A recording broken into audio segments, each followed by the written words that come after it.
Hey guys, welcome back. നമ്മുടെ മൊബൈലിലെ 8th ആനിവേഴ്സറിയായിട്ട് ബന്ധപ്പെട്ട് കൊണാമി ഗെയിമിൽ ലേറ്റസ്റ്റ് ആയിട്ട് ഇൻട്രൊഡ്യൂസ് ചെയ്തേക്കുന്ന ഒരു പാക്കാണ് ഈ കാണിച്ചേക്കുന്നത്. ഇതിൽ നമുക്ക് 8ഓളം ഡബിൾ ബൂസ്റ്റർ എപ്പിക് കാർഡുകൾ അവൈലബിൾ ആണ്. ഇതിൽ നമുക്ക് 30ഓളം ഫ്രീ ട്രൈയും അതുപോലെ തന്നെ ഒരു സെലക്ഷൻ കോൺട്രാക്റ്റും കിട്ടും. അതുകൊണ്ട് തന്നെ ഷുവറായിട്ട് നമുക്ക് ഒരു എപ്പിക് കാർഡ് ഈ ഒരു പാക്കിൽ നിന്നും കിട്ടുമെന്നുള്ളതാണ്. ഒരുപാട് പേർക്ക് ഈ ഒരു പാക്കിൽ ഡൗട്ടുള്ള ഒരു കാര്യമാണ്, CF കാർഡാണ് നമുക്ക് വേണ്ടതെന്നുണ്ടെങ്കിൽ ഇതിൽ ബെസ്റ്റ് ആയിട്ടുള്ള 2 CF കാർഡുകൾ, അതും നമുക്ക് മുന്നേ പ്രീമിയം പാക്കുകളായിട്ട് തന്നെ കൊണാമി ഇൻട്രൊഡ്യൂസ് ചെയ്തേക്കുന്നതിൽ 2 കാർഡുകളാണ് ഈ പറയുന്ന നമ്മുടെ ഓവനും അതുപോലെ തന്നെ ബാറ്റിസ്റ്റൂട്ടയുടെ ഈ ഒരു കാർഡ് എന്ന് പറയുന്നത്. ഒരുപാട് പേർക്ക് ഡൗട്ടുള്ള ഒരു കാര്യം തന്നെയാണ് ഈ 2 കാർഡുകളിൽ ഏത് കാർഡ് എടുക്കുന്നതായിരിക്കും നിലവിൽ ബെറ്റർ എന്നുള്ള കാര്യം. സോ നമ്മൾ ഈ ഒരു കാര്യമാണ് ഈ ഒരു വീഡിയോ വഴി ക്ലിയർ ചെയ്യുന്നത്. സോ നമുക്ക് നമ്മുടെ ബാറ്റിസ്റ്റൂട്ടയുടെ കാര്യം എടുത്തു കഴിഞ്ഞാൽ ആൾക്ക് 185ഓളം ഹൈറ്റും അതുപോലെ തന്നെ 26 ഏജുള്ള ഒരു കാർഡാണ് കൊണാമി കൊണ്ടുവന്നേക്കുന്നത്. ഈ ഒരു കാർഡിൻ്റെ പ്രത്യേകത നോക്കിക്കഴിഞ്ഞാൽ ഗോൾ പോച്ചർ തന്നെയാണ്. നമ്മുടെ മൈക്കിൾ ഓവൻ്റെ കേസ് എടുത്തു കഴിഞ്ഞാലും പുള്ളിക്കാരൻ ഗോൾ പോച്ചർ തന്നെയാണെന്നുള്ളതാണ്. അതുകൊണ്ട് തന്നെ സെയിം പ്ലെയിൻ സ്റ്റൈലിൽ ഏകദേശം സെയിം റേറ്റിംഗ് വരുന്ന 2 കാർഡുകൾ കൊണാമി സെയിം പാക്കിൽ കൊണ്ടുവന്നുകൊണ്ട് തന്നെ ഒരുപാട് പേർക്ക് ഡൗട്ടുള്ളത് ഈ 2 കാർഡിൽ നിന്നും ഏത് പിക്ക് ചെയ്യും എന്നുള്ളതാണ്. സോ നമുക്ക് നേരെ സ്റ്റാറ്റിലേക്ക് പോയി കഴിഞ്ഞാൽ പുള്ളിക്കാരന് കൊണാമി അത്യാവശ്യം നല്ല രീതിയിൽ സ്റ്റാറ്റും കാര്യങ്ങൾ കൊടുത്തിട്ടുണ്ട്. മെയിനായിട്ട് പറയുകയാണെന്നുണ്ടെങ്കിൽ പുള്ളിക്കാരന് അത്യാവശ്യം നല്ല രീതിയിൽ സ്പീഡും അതുപോലെ തന്നെ കിക്കിംഗ് പവറും ഫിസിക്കൽ കോൺടാക്റ്റ് ഒക്കെ ഈ ഒരു കാർഡിന് വരുന്നുണ്ടെന്നുള്ളതാണ്. അതുപോലെ തന്നെ മറ്റൊരു പ്രത്യേകതയാണ് പുള്ളിക്കാരന് ഫിനിഷിങ്ങും നല്ല രീതിയിൽ വരുന്നുണ്ട്, അതുപോലെ തന്നെ ഹെഡിങ്ങും വരുന്നുണ്ടെന്നുള്ളതാണ്. അതുകൊണ്ട് തന്നെ പുള്ളിക്കാരന് ഗ്രൗണ്ടഡ് ആയിട്ടുള്ള ബോളും അതുപോലെ തന്നെ ഏരിയൽ ആയിട്ടുള്ള ബോളും ഫിനിഷ് ചെയ്യാനുള്ള ഒരു എബിലിറ്റി ഉണ്ടാവുന്നതാണ്. അതുപോലെ തന്നെ അറ്റാക്കിംഗ് അവയർനെസ്സും ഇവിടെ നല്ല രീതിയിൽ തന്നെ ഈ ഒരു കാർഡിന് വന്നേക്കുന്നുണ്ട്. സോ എന്തുകൊണ്ടും ഒരു സ്ട്രൈക്കർ മെറ്റീരിയൽ തന്നെയാണ് നമ്മുടെ ബാറ്റിസ്റ്റൂട്ടയുടെ ഈ ഒരു കാർഡ് എന്ന് പറയുന്നത്. ഇനി നമുക്ക് നമ്മുടെ ഓവന്റെ കേസ് എടുക്കാം. ഓവന്റെ കേസിൽ 173ഓളം ഹൈറ്റ് വരുന്ന ഒരു കാർഡാണ്. ബാറ്റിസ്റ്റൂട്ടയായിട്ട് കമ്പയർ ചെയ്യുന്ന ടൈമിൽ ഏകദേശം ഒരു 10 സെന്റിമീറ്ററിന്റെ കുറവ് ഈ ഒരു കാർഡിനുണ്ട്. അതുപോലെ തന്നെ 31ഓളം ഏജുള്ള ഒരു കാർഡാണ് ഈ കാണിച്ചേക്കുന്ന നമ്മുടെ ഓവന്റെ കാർഡ് എന്ന് പറയുന്നത്. കമ്പയർ ചെയ്യുന്ന ടൈമിൽ നമ്മുടെ ബാറ്റിസ്റ്റൂട്ടിനേക്കാളും കുറച്ചുകൂടി ഏജ്ഡ് ആയിട്ടുള്ള ഒരു കാർഡാണ് ഓവന്റെ ഈ ഒരു കാർഡ്. പുള്ളിക്കാരന്റെ സ്റ്റാറ്റ് നോക്കിക്കഴിഞ്ഞാൽ നമുക്കിവിടെ അത്യാവശ്യം നല്ല രീതിയിൽ അവയർനെസ്സും അത്യാവശ്യം നല്ല രീതിയിൽ ഡ്രിബിളിംഗ് ക്വാളിറ്റി ഒക്കെ വരുന്ന ഒരു കാർഡാണിത്. അതുപോലെ തന്നെ പുള്ളിക്കാരൻ്റെ മറ്റൊരു പ്രത്യേകതയാണ് നല്ല രീതിയിൽ ആക്സിലറേഷനും അതുപോലെ തന്നെ ബാലൻസ് ഒക്കെ വരുന്ന ഒരു കാർഡ് തന്നെയാണ്. അതുകൊണ്ട് തന്നെ ഈ ഒരു കാർഡിന് അത്യാവശ്യം നല്ല രീതിയിൽ ഫ്ലെക്സിബിൾ ആയിട്ട് തന്നെ നിങ്ങൾക്ക് യൂസ് ചെയ്യാൻ സാധിക്കുമെന്നുള്ളതാണ് one of the best quality ആയിട്ട് ഈ ഒരു കാർഡിൽ എനിക്ക് കാണാൻ സാധിക്കുന്നത്. അതുപോലെ തന്നെ സ്കില്ലിന്റെ കാര്യം എടുത്തു കഴിഞ്ഞാൽ പുള്ളിക്കാരൻ്റെ സൂപ്പർ സബ്ബാണ്. അതുകൊണ്ട് തന്നെ പുള്ളിക്കാരൻ്റെ സ്റ്റാറ്റും കാര്യങ്ങളൊക്കെ ആഫ്റ്റർ 60 മിനിറ്റിൽ കുറച്ചുകൂടി ഇൻക്രീസ് ആവും, കുറച്ചുകൂടി ബെറ്റർ ആയിട്ടുള്ള ഒരു പെർഫോമൻസും കാര്യങ്ങളൊക്കെ ഈ ഒരു കാർഡ് കാണിക്കുന്നുള്ളതാണ്. അതുപോലെ തന്നെ ഹെഡിങ്ങും ഫസ്റ്റ് ടൈം ഷോട്ടൊക്കെ ഇൻബിൽറ്റ് ആയിട്ട് തന്നെ ഈ ഒരു കാർഡിന് വരുന്നുണ്ടെന്നുള്ളതാണ്. ഈ ഒരു കാർഡിന്റെ ഒരു നെഗറ്റീവ് നോക്കുകയാണെന്നുണ്ടെങ്കിൽ ഹെഡിങ് എബിലിറ്റി ഒക്കെ വളരെ ലോ ആയിട്ടാണ് ഇവിടെ ഉള്ളത്. അതുപോലെ തന്നെ പുള്ളിക്കാരൻ്റെ ഹൈറ്റും 170 മാത്രമേ ഉള്ളൂ. അതുകൊണ്ട് തന്നെ പുള്ളിക്കാരന് ഗ്രൗണ്ടഡ് ആയിട്ടുള്ള ബോളുകൾ ഫിനിഷ് ചെയ്യാനായിരിക്കും ഏറ്റവും ബെറ്റർ ആയിട്ട് നമുക്ക് യൂസ് ചെയ്യാൻ സാധിക്കുക എന്നുള്ളതാണ്. സോ ബാറ്റിസ്റ്റൂട്ടയായിട്ട് കമ്പയർ ചെയ്യുന്ന ടൈമിൽ മെയിൻ ആയിട്ടുള്ള ഒരു പോയിന്റ് തന്നെയാണ്.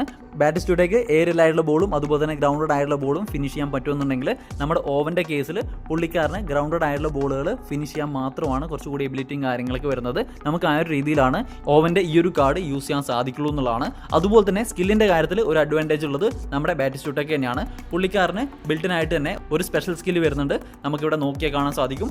യെസ്, ഫിനോമിനൽ ഫിനിഷിംഗ് എന്ന് പറയുന്ന ഒരു സ്പെഷ്യൽ സ്കില്ല് ഈ ഒരു കാർഡിന് അവൈലബിൾ ആണ്. എന്നാൽ നമ്മുടെ ഓവന്റെ കേസിൽ സ്പെഷ്യൽ ആയിട്ടുള്ള ഒരു സ്കില്ലൊന്നുമില്ല. പുള്ളിക്കാരന് ആകെയുള്ളത് ആഫ്റ്റർ 60 മിനിറ്റിൽ കുറച്ചുകൂടി ബെറ്റർ ആയിട്ട് പെർഫോം ചെയ്യാൻ സാധിക്കുന്ന സൂപ്പർ സബ് എന്ന് പറയുന്ന ഒരു സ്കില്ല് ആ ഒരു കാർഡിന് ഉണ്ട് എന്നുള്ളതാണ്. അത് നമുക്ക് ഈ ഒരു കാർഡിനും അഡീഷണൽ ആയിട്ട് ആഡ് ചെയ്യാം എന്നുള്ളതാണ്.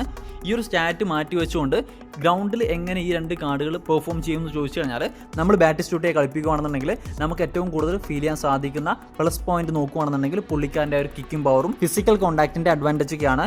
അതുകൊണ്ട് തന്നെ ഓപ്പോണന്റിന്റെ CBക്ക് പെട്ടെന്നൊന്നും ഫിസിക്കലി ഈ ഒരു കാർഡിനെ ബീറ്റ് ചെയ്യാൻ സാധിക്കില്ല എന്നുള്ളതാണ്. അതുപോലെ പുള്ളിയെ കളിപ്പിക്കുന്ന ടൈമിൽ വളരെയധികം ഹെവി ആയിട്ടുള്ളൊരു പ്ലെയറെ കളിപ്പിക്കുന്ന ഒരു ഫീൽ ആയിരിക്കും നമുക്ക് കിട്ടുക. അതായത് നമ്മുടെ വാൻ ബസ്റ്റൻ്റെയോ അതുപോലെ ഹാളൻ്റെ ഒക്കെ കാർഡുകൾ കളിപ്പിച്ചവർക്ക് അറിയാൻ സാധിക്കും, വളരെയധികം ഹെവിനെസ് നമുക്ക് ആ ഒരു പ്ലേയേഴ്സിലൊക്കെ കളിപ്പിക്കുന്ന ടൈമിൽ നമുക്ക് ഫീൽ ചെയ്യും. അതായത് നമ്മൾ ഡ്രിബിൾ ചെയ്യുന്ന ടൈമിലോ അല്ലെങ്കിൽ ടേൺ ചെയ്യുന്ന ടൈമിലൊക്കെ നമുക്ക് വളരെയധികം ടൈം എടുത്തിട്ട് അല്ലെങ്കിൽ ഒട്ടും ഫ്ലെക്സിബിൾ അല്ലാത്ത ഒരു ഫീലായിരിക്കും കിട്ടുക. ആ ഒരു ഫീലായിരിക്കും നമുക്ക് ഈ പറയുന്ന ബാറ്റിസ്റ്റൂട്ടയുടെ ഈ ഒരു കാർഡ് കളിപ്പിക്കുമ്പോൾ കിട്ടുക എന്നുള്ളതാണ്. അതുപോലെ നമ്മുടെ എട്ടൂടെ കാർഡ് പോലെ അല്ലെങ്കിൽ എംബാപ്പയുടെ കാർഡൊക്കെ പോലെ നമ്മൾ ത്രൂ ഇടുന്ന ടൈമിൽ അത്ര പെട്ടെന്ന് ഓടിക്കേറുന്ന രീതിയിൽ അത്ര അഗ്രസീവായിട്ട് കളിക്കുന്ന ഒരു പ്ലെയർ അല്ല നമ്മുടെ ബാറ്റിസ്റ്റൂട്ട. പുള്ളി ഒരു ഗോൾ പോച്ചർ ആണെന്നുണ്ടെങ്കിൽ പോലും ഒരു fox in the box card കളിപ്പിക്കുമ്പോൾ കിട്ടുന്ന ആ ഒരു മൂവ്മെന്റും കാര്യങ്ങളൊക്കെയാണ് ഈ ഒരു ബാറ്റിസ്റ്റൂട്ടയെ കളിപ്പിച്ചപ്പോൾ എനിക്ക് പേഴ്സണലി കിട്ടത്. തീർച്ചയായിട്ടും നിങ്ങൾക്ക് ഈ ഒരു കാർഡ് കിട്ടിയെന്നുണ്ടെങ്കിൽ നിങ്ങൾക്ക് എങ്ങനെ ഫീൽ ചെയ്തു എന്നുള്ള കാര്യങ്ങളൊക്കെ കമന്റ് ചെയ്യുക. പുള്ളിയെ കളിപ്പിക്കുമ്പോൾ നിങ്ങൾ ശ്രദ്ധിക്കേണ്ട ഒരു കാര്യമാണ്, പുള്ളിയെ നമ്മൾ ഹാളണ്ടിനെയൊക്കെ കളിപ്പിക്കുന്ന സെയിം ഒരു മെത്തേഡ് യൂസ് ചെയ്തിട്ടാണ് നിങ്ങൾ കളിപ്പിക്കേണ്ടത്. അതായത് പുള്ളിക്ക് അത്യാവശ്യം നല്ല രീതിയിൽ ഫിസിക്കൽ കോൺടാക്റ്റും കാര്യങ്ങളൊക്കെ വരുന്നുണ്ട്. അതുകൊണ്ട് തന്നെ പെട്ടെന്നൊന്നും നമ്മുടെ ഓപ്പോണന്റ് CBക്ക് പുള്ളിയെ ബീറ്റ് ചെയ്യാൻ സാധിക്കത്തില്ല. അതുകൊണ്ട് തന്നെ നമ്മൾ അനാവശ്യമായിട്ട് ഡാഷ് ബട്ടണൊക്കെ പ്രസ് ചെയ്ത് പ്ലെയറെ ഔട്ട് ഓഫ് കൺട്രോൾ ആവുന്ന രീതിയിൽ യൂസ് ചെയ്യാതെ ഈ ഒരു കാർഡിന്റെ പൊട്ടൻഷ്യൽ മനസ്സിലാക്കി യൂസ് ചെയ്ത് കഴിഞ്ഞാൽ നല്ല രീതിയിൽ തന്നെ ഈ ഒരു കാർഡിനെ നമുക്ക് യൂസ് ചെയ്യാൻ സാധിക്കും എന്നുള്ളതാണ്. അതുപോലെ തന്നെ നമ്മുടെ ഓവൻ്റെ കാര്യം എടുത്തു കഴിഞ്ഞാൽ ഇതിൽ നിന്നും ജസ്റ്റ് ഓപ്പോസിറ്റ് ആണ് ഈ ഒരു കാർഡ് വന്നേക്കുന്നത്.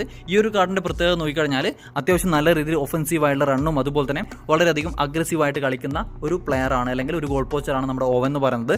നമ്മുടെ എട്ടൂടെ കാർഡോ അല്ലെങ്കിൽ എംബാപ്പയുടെ കാർഡ് പോലെ എന്നൊക്കെ പറയാം. എന്നുണ്ടെങ്കിൽ പോലും പുള്ളിക്കാരനെ കളിപ്പിച്ച് നോക്കിയ ടൈമിൽ നമുക്ക് ആ ഒരു എട്ടൂടെ ഒരു ഫീലോ അല്ലെങ്കിൽ എട്ടൂടെ ഒരു ഫിനിഷിംഗ് ക്വാളിറ്റി കാര്യങ്ങളൊന്നും ഈ ഒരു കാർഡിന് കിട്ടുന്നില്ല എന്നുണ്ടെങ്കിൽ പോലും വളരെയധികം ഡീസന്റ് ആയിട്ടുള്ള ഒരു പെർഫോമൻസ് ഈ ഒരു കാർഡ് തരുന്നുണ്ടെന്നുള്ളതാണ്. എനിക്കൊരു നെഗറ്റീവ് തോന്നിയിരിക്കുന്നത് പുള്ളിക്കാരൻ ഷോർട്ട് റേഞ്ചിൽ ഫിനിഷ് ചെയ്യാൻ നോക്കുന്ന ടൈമിൽ മിക്ക കേസിലും ഒന്നുകിൽ ഗോൾ സേവ് ചെയ്യും, അല്ലാന്നുണ്ടെങ്കിൽ ഗോൾ പോസ്റ്റിനോ അല്ലെങ്കിൽ പുറത്തേക്കോ പോകുന്ന ഒരു സിറ്റുവേഷനും കാര്യങ്ങളൊക്കെയാണ് പേഴ്സണലി എനിക്ക് ഫീൽ ചെയ്യാൻ സാധിച്ചത്. തീർച്ചയായിട്ടും നിങ്ങൾക്ക് ഈ ഒരു കാർഡ് കിട്ടിയിരുന്നുണ്ടെങ്കിൽ നിങ്ങളുടെ ഒരു അഭിപ്രായങ്ങളും കാര്യങ്ങളൊക്കെ തീർച്ചയായിട്ടും കമന്റ് ചെയ്യുക. ലോങ് റേഞ്ചിന്റെ കാര്യത്തിൽ ഈ രണ്ട് കാർഡും നല്ല ക്വാളിറ്റി ഷോട്ടുകൾ ഓപ്പോണന്റിന്റെ ഗോൾ പോസ്റ്റിലേക്ക് ഡെലിവറി ചെയ്യാൻ കപ്പാസിറ്റിയുള്ള കാർഡുകളാണ് ഈ രണ്ട് കാർഡുകൾ എന്ന് പറയുന്നത്. സോ ഇത്രയും കാര്യങ്ങളൊക്കെയാണ് ഈ ഒരു വീഡിയോ ഷെയർ ചെയ്യാനുള്ളത്. രണ്ട് കാർഡുകളും അത്യാവശ്യം ഡീസന്റ് ആയിട്ടുള്ള പെർഫോമൻസ് നിലവിൽ തരുന്നത് തന്നെയാണ്. പക്ഷേങ്കിൽ നമ്മുടെ കൊണാമിയുടെ പ്രത്യേക സ്വഭാവം കാരണം അവർ ഫ്രീ ആയിട്ട് തരുന്ന കാർഡുകളുടെയൊക്കെ പവർ വരുന്ന അപ്ഡേറ്റിൽ അവർ കുറച്ചതായിട്ടാണ് നമുക്ക് ഇതുവരെയുള്ള എക്സ്പീരിയൻസിൽ കാണാൻ സാധിച്ചത്. അതുകൊണ്ട് തന്നെ ഈ ഒരു കാർഡുകളൊക്കെ നിലവിൽ നല്ല പെർഫോമൻസ് തരുന്നുണ്ടെങ്കിൽ പോലും വരുന്ന ദിവസങ്ങളിൽ എങ്ങനെ കളിക്കും എന്നുള്ള കാര്യത്തിൽ ഒരു വിധത്തിലുള്ള ഗ്യാരണ്ടിയും നമുക്ക് പറയാൻ സാധിക്കില്ല എന്നുള്ളതാണ്. സോ ഗൈസ്, വീഡിയോ വൈൻഡപ്പ് ആണ്. വീഡിയോ ഇഷ്ടപ്പെട്ടാൽ ലൈക്ക്, ഷെയർ ചെയ്യുക, സബ്സ്ക്രൈബ് ചെയ്യുക. അടുത്ത വീഡിയോ കാണാം ഗൈസ്.